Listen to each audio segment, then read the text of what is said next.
Olá, bem-vindo ao primeiro episódio do podcast Impulsos da Biogen, um podcast focado no doente com esclerose múltipla. A esclerose múltipla é uma doença crónica, autoimune, inflamatória e degenerativa do sistema nervoso central. Surge frequentemente em adultos jovens e afeta mais mulheres do que homens. Os sintomas mais característicos são a fadiga, a parestesia, problemas de coordenação e do equilíbrio, tremores e alterações visuais. A sua causa é ainda desconhecida, mas vários estudos científicos sugerem que a esclerose múltipla tem um componente genético associado a fatores ambientais. Sabemos hoje da importância de adotar hábitos de vida saudáveis para a prevenção, tratamento e melhoria de várias doenças. Mas a pergunta que se impõe é: e na esclerose múltipla? Poderá uma alimentação saudável ter um efeito benéfico no desenvolvimento da doença? Para nos falar sobre a importância da nutrição no doente com esclerose múltipla, temos connosco a enfermeira Fátima Lopes e a nutricionista doutora Magda Serras, a quem agradeço desde já a participação neste podcast. Muito obrigada e bem-vindas às duas. Ora bem, vamos começar já as perguntas. Sabemos bem que a Organização Mundial de Saúde tem especial preocupação com os hábitos alimentares da população, recomendando, por exemplo, o consumo prioritário de alimentos de origem vegetal, a redução do consumo de carne vermelha e derivados, a eliminação de produtos processados e refinados e a escolha de fontes de gordura saudáveis. E a minha primeira pergunta, e é para si, enfermeira Fátima, é: no doente com esclerose múltipla, estas preocupações devem ser ainda mais tidas em conta? Sim, claro que sim, Ana. Uma dieta pobre em nutrientes ou com excesso de nutrientes, de facto, pode agravar os sintomas de esclerose múltipla, como, por exemplo, o cansaço, a fadiga, o desconforto gastrointestinal, entre outros. Uma alimentação saudável mantém a nossa flora intestinal também saudável e em equilíbrio, e evita algumas comorbilidades, como a obesidade e algumas outras patologias que também essas podem, de facto, agravar os sintomas de esclerose múltipla. Portanto, ter uma flora intestinal saudável é sempre importante nesta questão. Muito importante. Mais uma pergunta para si. O tópico da nutrição é uma das preocupações comuns no doente com a esclerose múltipla? Logo à data de diagnóstico, não. Então, de facto, estão mais preocupados com o tratamento farmacológico da questão. Mas à medida que vão avançando e que vão lendo e se preocupando com a área da esclerose múltipla, têm acesso também a mais informação. Esta área alimentar começa a ser uma preocupação, principalmente porque leem algumas coisas de algumas dietas dirigidas para esta patologia. Portanto, não é um tema assim que de repente venha à cabeça quando se descobre que se tem a doença, não. Mas à medida que se vai investigando é que aparecem mais estas preocupações ou até perguntas para si, não é? Sim. Que têm a ver com isto. E já agora pergunto-lhe, nós sabemos que os jovens são assim mais esclarecidos no que toca à alimentação, repara nisso? Sim. Hoje em dia, eu já trabalho nesta área há 15 anos e hoje em dia noto que, de facto, os jovens estão mais informados, têm mais literacia nesta temática e muito fruto também daquilo que têm sido os programas de saúde escolar, não é? Que têm sido implementados ao longo dos anos. Uhum. E como enfermeira, como é que gera este tópico da alimentação com um doente com esclerose múltipla? Como é que isso se faz? A minha falta de tempo obriga-me um bocadinho a ser exigente nisso e a projetar as coisas com base nesta realidade. Portanto, logo no primeiro contacto, que no meu caso é em hospital de dia, nomeadamente para fazer até um tratamento endovenoso, faço a minha avaliação inicial, onde faço a avaliação dos vários parâmetros, dos vários sistemas, das várias alterações, incluo logo ali também questões sobre os estilos de vida, nomeadamente o alimentar. À medida que o utente vai fazendo visitas subsequentes para o seu tratamento ao hospital de dia, eu vou abordando esta questão, devagarinho, de uma forma muito prática e muito simples, para eles também perceberem. Gosto de fazer questões simples, que alimentos consomem mais, como é que os costumam cozinhar, como é que os colocam no prato. Vou tentando corrigir os excessos ou as faltas de nutrientes, não é? Para que eles percebam os riscos que decorrem desta forma de se alimentarem. E depois gosto muito de dar exemplos práticos. Por exemplo, gosto muito de usar a organização do prato. Como é que podemos pôr isto num prato? Então, metade do prato devem ser legumes e saladas, Um quarto do prato devem ser então as proteínas, a carne, o peixe ou os ovos, e o outro quarto do prato os hidratos de carbono, não é? Às vezes a massa, o arroz ou as batatas. E costumo dizer que nas refeições eles devem variar estes ingredientes. Mais peixe do que carne, mais carne branca do que carne vermelha. Os legumes também devem ir variando. As cores dos legumes significam diferentes nutrientes, para que eles possam adequar, no fundo, à sua alimentação de uma forma fácil. Uhum. E quanto a si, doutora Magda, que está connosco, nutricionista, o que é que nos tem a dizer sobre o perfil do doente com esclerose múltipla? Então, quando olhamos para este doente, nós, obviamente que pensando num contexto de consulta, temos doentes muito diferentes, não é? Que vivem em realidades muito distintas, quer seja do ponto de vista socioeconómico, quer seja do ponto de vista de sensibilidade e consciência daquela que é a doença que lhe acabou de ser diagnosticada, mas na verdade muitos deles chegam angustiados, de alguma forma fragilizados, porque é uma doença que apesar de tudo tem vindo a ser mais falada, mas que cria algum receio e alguma dúvida sobre aquele que será o seu futuro e portanto muitas vezes são doentes que vêm também com alguma perspectiva de mudança, ou seja, vêm sensíveis para a mudança, quer seja alimentar, quer em alguns casos mais diferenciados, digamos assim, em termos de conhecimento da doença, preocupados também na mudança do estilo de vida. Há um trabalho que tem que ser feito nesta consciencialização desta importância, como falou a enfermeira Fátima, no sentido de mudarmos alguns hábitos e algumas questões que podem melhorar o perfil da doença, mas são normalmente doentes um bocadinho angustiados com aquilo que é o seu futuro para si e para a sua família. No fundo é um bocadinho tentarem procurar a melhoria e a integração e a contribuição na doença. Uhum. Pronto, e será mais fácil sempre mudar, que a família toda mude, não é? É sempre um trabalho muito mais facilitado.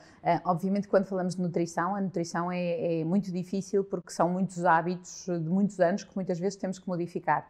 E, portanto, fazendo pequeninas mudanças na família, passam a ser rotinas, deixam de ser necessariamente aquela consciência do eu tenho que fazer diferente. Não, eu passo a fazer diferente de forma intuitiva quando todos fazem. Um bocadinho pegando aqui no exemplo da diversidade dos legumes. Se todos comerem sopa, desde pequeninos, nós vamos instituir o hábito da sopa e a sopa já não é negociável, é uma rotina, não é que se criou. Aqui nestes doentes é exatamente isto que nós tentamos fazer, é uma mudança consistente, por forma a otimizar o perfil da evolução da doença, todas as comorbilidades que a doença pode trazer, as limitações, nós podermos de antemão prevenir. Uhum. E Magda, são doentes que habitualmente recorrem ao nutricionista?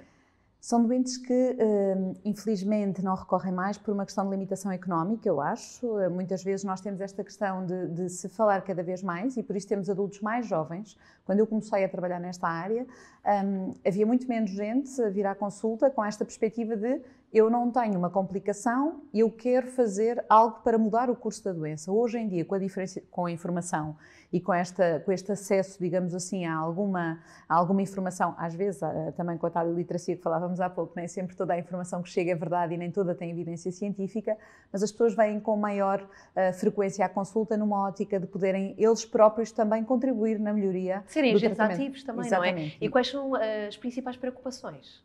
Bom, as principais preocupações é até que ponto é que eu posso ou não mudar o curso da doença, até que ponto é que a minha alimentação pode, de facto, mudar o meu padrão.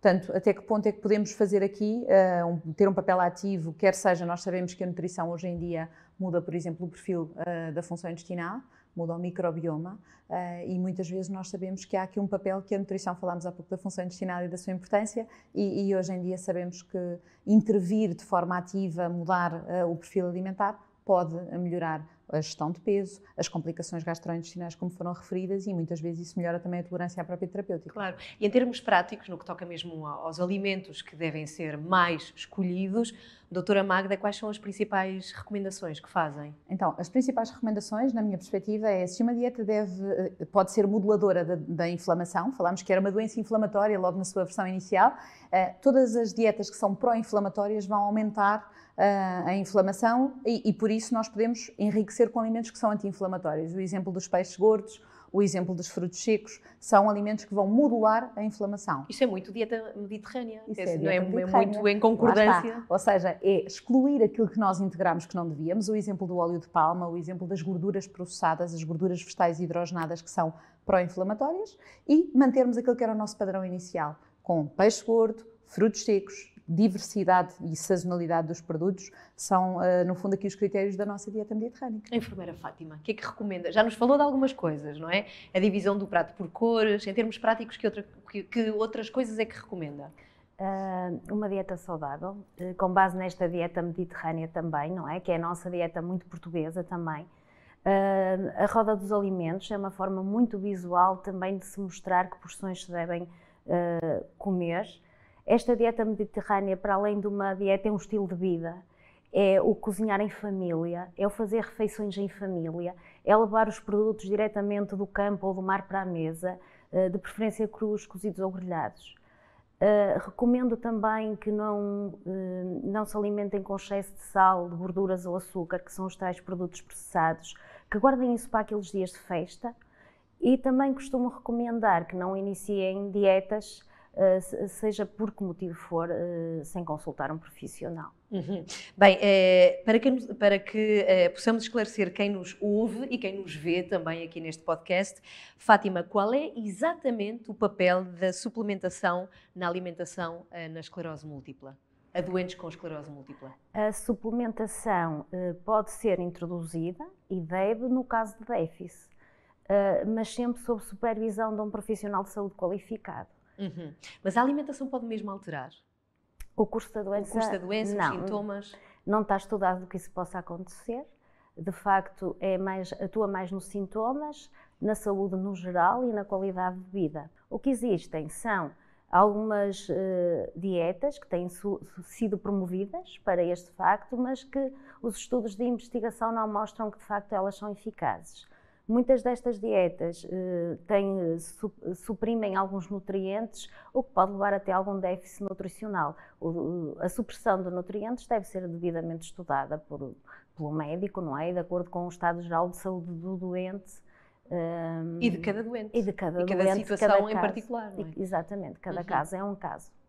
Doutora Magda, sendo que a esclerose múltipla é uma doença inflamatória, faz sentido optar por uma alimentação mais rica em antioxidantes e anti-inflamatórios? Por exemplo, frutos vermelhos, gengibre, assim de repente? Sim, faz sentido se pensarmos no perfil mediterrâneo e se pensarmos em tudo aquilo que acabámos de falar, não é? A sinergia dos diferentes alimentos é aquilo que nos traz ganhos.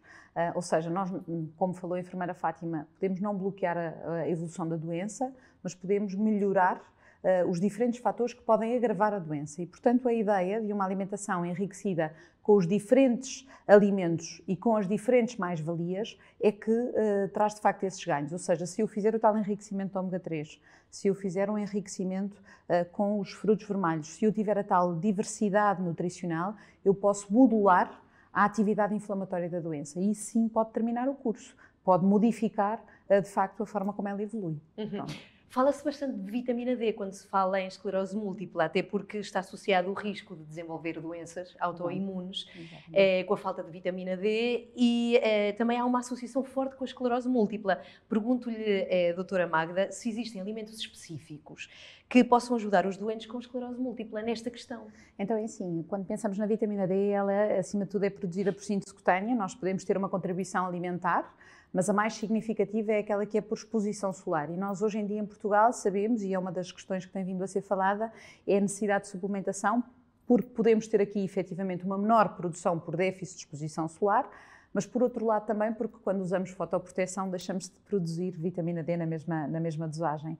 E nestes doentes tem um papel muito importante, assim como na população em geral, mas nestes é da maior importância a monitorização desta mesma vitamina D. Agora que vimos de um período pandémico, então que tivemos muito mais fechados e confinados, é importante este tipo de reforço e em muitos casos verificamos de facto um déficit de vitamina D e por isso a necessidade da sua suplementação. Por tudo aquilo que envolve, ou seja, não só por ter um papel importante nas doenças autoimunes, mas pela doença cardiovascular, por um conjunto de outras questões de saúde que podem estar inerentes ao seu déficit. Uhum. E tenho mais uma pergunta para si, que é se há espaço para a suplementação e para a utilização de probióticos, uma vez que se pensa que a flora intestinal destes doentes pode estar alterada. É verdade. Hoje em dia falamos tanto do intestino como o nosso segundo cérebro e muitas vezes é o intestino que ativa um conjunto de respostas inflamatórias e um conjunto de distúrbios, digamos assim, que o nosso metabolismo tem. Na verdade, é um órgão que tem sido, e é um microbioma, portanto, esta estrutura tem sido tão pouco cuidada. Quando nós pensamos, e há pouco falávamos do açúcar, é quem mais desregula o nosso microbioma. E, portanto, fazer uma alimentação enriquecida em probióticos é importante. Fazer suplementação de probióticos pode ser de facto fundamental, mas é muito importante pensarmos naquilo que alimenta esta flora ativa, ou seja, se eu tiver a fazer suplementos com probióticos e não lhes der de comer devidamente, eu não vou conseguir ter equilíbrio intestinal. Ou comer alguma coisa que destrua depois. Exatamente, ou seja, lá está, se eu fizer muita fibra, muitos legumes, muita salada, muitos verdes, muitos frutos vermelhos, eu vou alimentar, se eu fizer cogumelos, se fizer as maçãs, o exemplo de algumas fibras, nós vamos alimentar a flora saudável. Se eu, associado a isto, fizer mais açúcar do que alimentos bons, eu vou desregular este microbioma e, portanto, vou estar a agravar o processo inflamatório e tudo o que daí advém, não é? Portanto, tudo o que advém de uma má saúde intestinal, uma má absorção alimentar e uma má tolerância a tudo aquilo que acaba por ingerir. Portanto, agravar a fragilidade que o doente já por si pode ter. Sim. Já agora, a nutrição é uma área muito diversificada e perguntava, Fátima, que conselhos é que dá aos seus colegas enfermeiros nesta questão? Até porque me estou a lembrar que é uma aplicação, a Cleo, é assim uma espécie de diário, não é? Em que os doentes podem ir apontando sintomas, também que hábitos alimentares é que estão a incluir na sua dieta diária. Suponho que também recomenda esta aplicação e que outros conselhos é que dá aos seus colegas? Eu gosto muito de usar a técnica da negociação, um plano de cuidados por objetivos negociados com o doente. Como já falamos aqui, é muito fácil nós termos acesso a vários produtos que já estão pré-cozinhados e embalados e que são muito agradáveis ao paladar. Portanto, temos os nossos objetivos, têm que ser também execuíveis para o doente. E como dizia a doutora Magda, é muito difícil às vezes eliminarmos hábitos, que muitas vezes são hábitos familiares, que é preciso também envolver aqui a família toda neste novo hábito.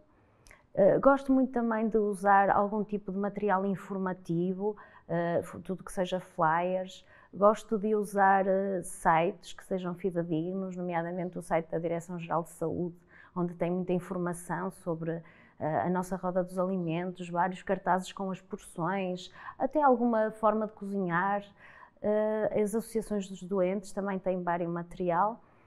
A app Cleo, de facto, tem-se mostrado, para mim, tem sido muito positivo, tem sido uma verdadeira surpresa, porque de facto consegue-se registar, para além da sintomatologia, todo um conjunto de atividades e depois também ver a causa e efeito destas atividades. Para mim, vai ser esta app existe há pouco tempo, mas eu prevejo que ela seja de facto um aliado na adesão, quer à medicação, quer ao regime também alimentar e a outros regimes terapêuticos que nós queiramos incluir. É também uma boa fonte de informação, porque também tem lá vários artigos e é uma boa fonte de informação. Portanto, para que fique bem claro, para quem nos vê e quem nos ouve, é a app ou a aplicação Cleo. E já agora pergunto, neste contexto de pandemia, em que estivemos tanto tempo fechadas em casa, sem poder ir pessoalmente às consultas, esta distância piorou de alguma maneira a relação com o doente, o acompanhamento? Como é que se fez isso? Houve alterações no acompanhamento em várias áreas, não é? Os serviços de saúde tiveram que se reorganizar para esta nova realidade. No tópico da nutrição, houve aqui alguma barreira? Não, por acaso não, porque como dizia a doutora Magda e como dizia a Ana, as pessoas ficaram mais sedentárias em casa, não podiam sair, houve aqui um excesso de peso. Então houve uma preocupação destes doentes, principalmente por causa deste excesso de peso. Até acho que foi uma área até bastante questionada, como é que eu posso controlar agora novamente o peso? E como é que eu posso controlar estando em casa o peso ou tendo acesso até a alguns, não tendo tanto acesso aos legumes frescos e às saladas e às frutas, porque não vou tanto às compras, como é que eu posso fazer isso? Então aí introduzimos também um bocadinho dos legumes embalados e outras formas, não é, de nos podermos alimentar com produtos congelados. Magda, qual é que é a sua experiência aqui nesta questão? Eu acho que houve uma mudança na consciência alimentar, na verdade. Houve aqui uma primeira dificuldade, porque as pessoas estavam muito formatadas para a questão presencial. E quando começámos a ter esta mudança na abordagem nutricional, houve de facto aqui uma consciência diferente do profissional de saúde, de como chegar ao profissional de saúde, e para isso algumas delas mudaram também o seu comportamento e a forma como organizavam as compras. As listas de compras, a preparação das refeições, a integração aqui da alimentação saudável foi algo que passou a acontecer numa segunda fase. Na primeira fase todos nós explorámos a gastronomia a que tínhamos direito, estes doentes também o fizeram. Numa segunda fase acho que melhoraram em muitos casos o perfil nutricional. E no que toca a esta aplicação Cleo parece-me assim muito útil. É verdade, quando as pessoas fazem o registro, consciencializam-se das escolhas e acabam por fazer uma análise crítica deles próprios. E portanto eu acho que isto compensa muitas vezes e permite manter a noção de proximidade, porque na verdade eu estou a registar para alguém ver. E se alguém vai ver, alguém vai fazer uma análise e alguém me vai dar retorno. E eu acho que isso é muito importante na relação médico-doente, na relação profissional de saúde e, portanto, acho que nesse sentido a aplicação é de facto um ganho. É um ganho porque consciencializa e é um ganho porque oferece resposta. Bem, estamos a chegar ao final deste episódio, deste podcast. Mesmo assim, ainda tenho algumas perguntas para fazer a ambas. Tenho uma para si, doutora Magda, que é o que é que não pode faltar numa consulta de nutrição com um doente com esclerose múltipla? Na minha opinião, a disponibilidade para ouvir. Mais do que tudo, nós temos que ter capacidade de ouvir e olhar para o doente como um todo. Ele não é a esclerose, ele é um ser humano com esclerose. E para eu conseguir perceber quais são as suas maiores dificuldades, as suas maiores angústias e o que é prioritário naquele momento, se eu quiser pensar na nutrição, a nutrição são pequenos passos. Se calhar, se eu não perceber o estado anímico daquele doente, eu não consigo fazer a negociação naquele dia, no que ele está disponível para ouvir. Portanto, eu tenho que conseguir ter a percepção de quem está do lado de lá, para, em função disso, conseguir dirigir melhor a minha intervenção no tal curto espaço de tempo que muitas vezes temos para estes doentes. Portanto, eu acho que a disponibilidade para ouvir é algo que é, de facto, muito importante. Muito se tem falado sobre a importância de se ter uma equipa, de se reunir uma equipa multidisciplinar que envolva neurologista, enfermeiro e nutricionista, entre outros especialistas. Agora, eu pergunto, Fátima, como é que deve ser feita esta articulação para ajudar e acompanhar o doente com esclerose múltipla? Como é que isto se faz? É muita gente. É muita gente. De facto, é muita gente. Em primeiro lugar, eu acho que estes profissionais devem ter como área de referência a esclerose múltipla, ou seja, muito know-how nesta área. Depois, o gestor de caso pode ser qualquer um dos profissionais. Os enfermeiros fazem muito gestão de caso porque facilita muito a articulação entre todos, mas pode ser outro profissional. E vejo isto também com as reuniões multidisciplinares para a discussão das estratégias de atuação e também para a discussão dos casos. Mas a verdade é que isto não acontece assim tantas vezes, pelo menos na realidade do nosso país. E pergunto, Magda, o que é que falta então para fazer este tipo de acompanhamento? Fazer uma avaliação a médio e longo prazo e não fazer estatísticas a curto prazo. Porque, na verdade, quando se perceber que o investimento que se faz num profissional de saúde, numa equipa multidisciplinar, ou seja, integrar nutricionistas, integrar mais enfermeiros, integrar uma equipa mais alargada com as diferentes valências, traz um retorno para o doente a curto prazo e permite, de facto, rentabilizar recursos. Nessa altura nós conseguimos mudar esta realidade, mas como neste momento as contas são muito feitas a curto prazo, numa visão imediata de retorno, de facto nós não temos esta resposta adequada para o doente. E se pensarmos no doente e no seu projeto de médio e de longo prazo na sua saúde, em termos de evolução, e não fizermos só esta análise estatística de imediata, nós vamos ter uma mudança desta realidade. Portanto, quando a política passar a ser uma coisa, no fundo, mais realista na análise e mais crítica nos resultados. E para terminar, gostariam de deixar uma mensagem aos colegas que trabalham em esclerose múltipla? E comece por si, enfermeira Fátima Lopes. Aos meus colegas, eu gostaria de agradecer pela dedicação e pela forma como cuidam estes utentes. Peço que mantenham o seu investimento nestas áreas de prevenção, porque a causa e efeito pode não se ver a curto prazo, mas tem muito significado no impacto na gestão dos sintomas da esclerose múltipla e também na qualidade de vida destes doentes. Doutora Magda Serras, qual é a sua mensagem aos colegas? Eu, aos colegas, queria acima de tudo agradecer pela disponibilidade que muitos deles têm para trabalhar e para darem o seu melhor enquanto seres humanos a estes doentes, para além de darem o seu máximo enquanto profissionais de saúde. E acima de tudo, pedir-lhes que não desistam da batalha da nutrição e que procurem cada vez mais acreditar que as pequenas mudanças, os tais baby steps que nós conseguimos nos nossos doentes, podem efetivamente trazer ganhos no futuro. Na realidade, as pequenas sinergias é que fazem as grandes forças. Portanto, no fundo é um bocadinho esta questão, se eu puder suplementar se eu puder mudar alguma coisa nas escolhas e nas fontes alimentares, e se eu puder otimizar a adesão à terapêutica, no final seguramente eu vou ter um doente mais equilibrado, mais saudável e com melhor qualidade de vida. Isso é que eu acho que é o nosso projeto. Muito obrigada às duas por estarem aqui, por partilharem aquilo que vocês sabem também da vossa experiência. Obrigada, a enfermeira Fátima Lopes, Magda Serras, Obrigada. nutricionista. E assim chegamos ao final do primeiro episódio do podcast Impulsos, da Biogen, no qual falamos sobre a importância da nutrição e no doente com a esclerose múltipla. Eu agradeço mais uma vez às duas por terem estado aqui. Quanto a si que nos ouve e que nos vê, muito obrigada por estar desse lado. Nós vamos voltar no próximo episódio, onde vamos continuar, obviamente, a falar sobre a esclerose múltipla com novos especialistas. Até lá! Adeus!